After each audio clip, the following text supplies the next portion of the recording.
Hello ಸ್ನೇಹಿತರೆ, ನಮಸ್ಕಾರ. ನಿಮ್ಮೆಲ್ಲರಿಗೂ ಮತ್ತೊಮ್ಮೆ TV5 ಕನ್ನಡ ನ್ಯೂಸ್ಗೆ ಸ್ವಾಗತ. ಸ್ನೇಹಿತರೆ, ನಾವು ನಿಮಗಾಗಿ ಇವತ್ತು ಒಂದು ಒಳ್ಳೆಯ ಭರ್ಜರಿ ಗುಡ್ ನ್ಯೂಸನ್ನು ತಂದಿದ್ದೇವೆ.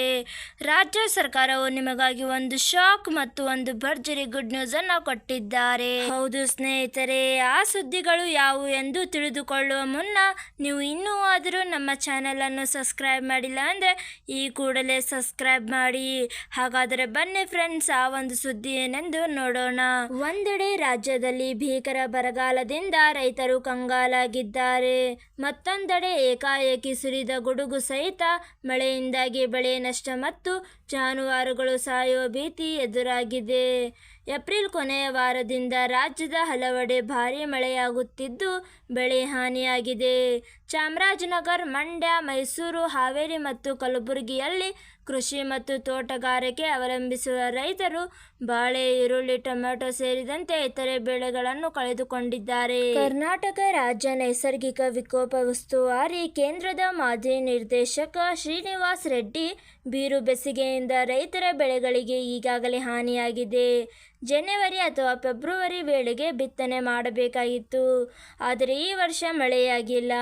ಭೂಮಿ ನೀರಾವರಿ ಇರುವ ಅಥವಾ ಬೋರ್ವೆಲ್ಗಳನ್ನು ಅವಲಂಬಿಸಿರುವ ಪ್ರದೇಶಗಳಲ್ಲಿ ರೈತರು ಬೇಸಿಗೆ ಬೆಳೆಗಳನ್ನು ತೆಗೆದುಕೊಂಡರು. ದುರದೃಷ್ಟವಶಾತ್ ಕೆಲವೆಡೆ ಬೋರ್ವೆಲ್ಗಳು ಬತ್ತಿ ಹೋಗಿದ್ದು ರೈತರ ಬೇರೆ ಮೂಲಗಳಿಂದ ನೀರು ಪೂರೈಸಲು ಹಣ ಪಾವತಿಸಿದ್ದಾರೆ. ಅಂತಹ ಬೆಳೆಗಳು ಹಾನಿಯಾಗಿವೆ. ಭತ್ತ, ಜೋಳದ ಜೊತೆಗೆ ತೋಟಗಾರಿಕೆ ಬೆಳೆಗಳು ಹಾನಿಗೀಡಾಗಿವೆ. ಕೂಲಿಗೆ ಸಿದ್ಧವಾಗಿದ್ದ ತೋಟಗಾರಿಕೆ ಬೆಳೆಗಳು ಹಾಳಾಗಿವೆ. ಅವುಗಳ ತೂಕ ಮತ್ತು ಭಾರೀ ಗಾಳಿಯಿಂದ ಗಿಡಗಳು ನೆಲಕ್ಕೆ ಬಿದ್ದಿದ್ದಾವೆ. ಅಂತಹ ಬೆಳೆಗಳಿಗೆ ಏನೂ ಮಾಡಲು ಸಾಧ್ಯವಿಲ್ಲ ಎಂದು ಅಸಹಾಯಕತೆ ತೋಡಿಕೊಳ್ಳುತ್ತಿದ್ದಾರೆ. ಕೃಷಿ ಸಚಿವ ಎನ್. ಚಲುವರಾಯಸ್ವಾಮಿ, ಅತಿವೃಷ್ಟಿಯಿಂದ ಬೆಳೆ ನಷ್ಟವಾಗಿರುವ ಬಗ್ಗೆ ಸರ್ಕಾರಕ್ಕೆ ಅರಿವಿದೆ. ನೈಸರ್ಗಿಕ ವಿಕೋಪದಿಂದ ಉಂಟಾಗುವ ಯಾವುದೇ ನಷ್ಟಕ್ಕೆ ಸರ್ಕಾರ ಪರಿಹಾರವನ್ನು ನೀಡುತ್ತದೆ. ರೈತರಿಗೆ ಯಾವುದೇ ರೀತಿಯಲ್ಲಿ ನಷ್ಟವಾಗದಂತೆ ನೋಡುವಂತೆ ಸಿಎಂ ಸಿದ್ದರಾಮಯ್ಯ ಈಗಾಗಲೇ ಅಧಿಕಾರಿಗಳಿಗೆ ಸೂಚಿಸಿದ್ದಾರೆ.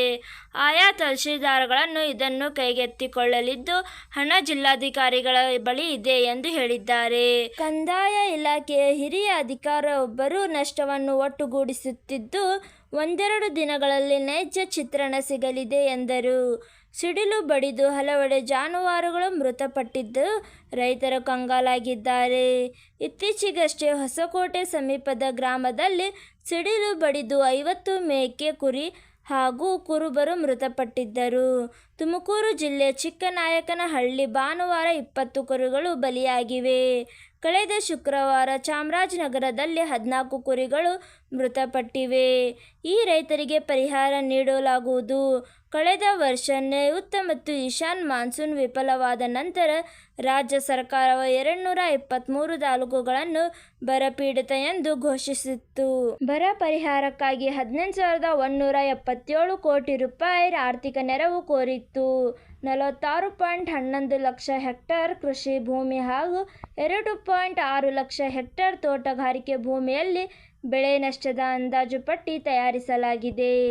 ಇತ್ತೀಚೆಗಷ್ಟೇ ಕಂದಾಯ ಸಚಿವ ಕೃಷ್ಣ ಬೈರೇಗೌಡ ರಾಜ್ಯ ಸರ್ಕಾರ 32.12 ಲಕ್ಷ ರೈತರಿಗೆ ಬರ ಪರಿಹಾರ ನೀಡಿದೆ.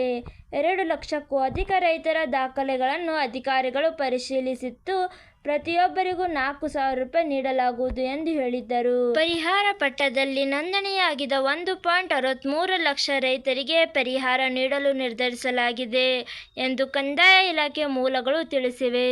ಸಣ್ಣ ಜಮೀನು ಹೊಂದಿರುವ 16 ಲಕ್ಷ ರೈತರಿದ್ದು ಅವರಿಗೆ 3,000 ರೂಪಾಯಿ ಪರಿಹಾರ ನೀಡಲು ಸರ್ಕಾರ ನಿರ್ಧರಿಸಿದೆ ಎಂದು ಮೂಲಗಳು ತಿಳಿಸಿವೆ. ಇವತ್ತಿಗೆ ಎಷ್ಟೇ ಸ್ನೇಹಿತರೆ, ಈ ಒಂದು ವಿಡಿಯೋ ಇಷ್ಟವಾದಲ್ಲಿ ಲೈಕ್ ಮಾಡಿ ಹಾಗೂ ನಮ್ಮ ಒಂದು ಚಾನಲನ್ನು ಸಬ್ಸ್ಕ್ರೈಬ್ ಮಾಡೋದನ್ನು ಮರೆಯಬೇಡಿ. ಹಾಗೂ ಈ ಒಂದು ವಿಡಿಯೋವನ್ನು ನಿಮ್ಮ ಎಲ್ಲ ರೈತ ಬಾಂಧವರೊಡನೆ ಶೇರ್ ಮಾಡೋದನ್ನು ಮರೆಯಬೇಡಿ. ಇದೇ ಥರ ಹೊಸ ವಿಡಿಯೋದಲ್ಲಿ ಸಿಗೋಣ. ಅಲ್ಲಿ ತನಕ ಬಾಯ್.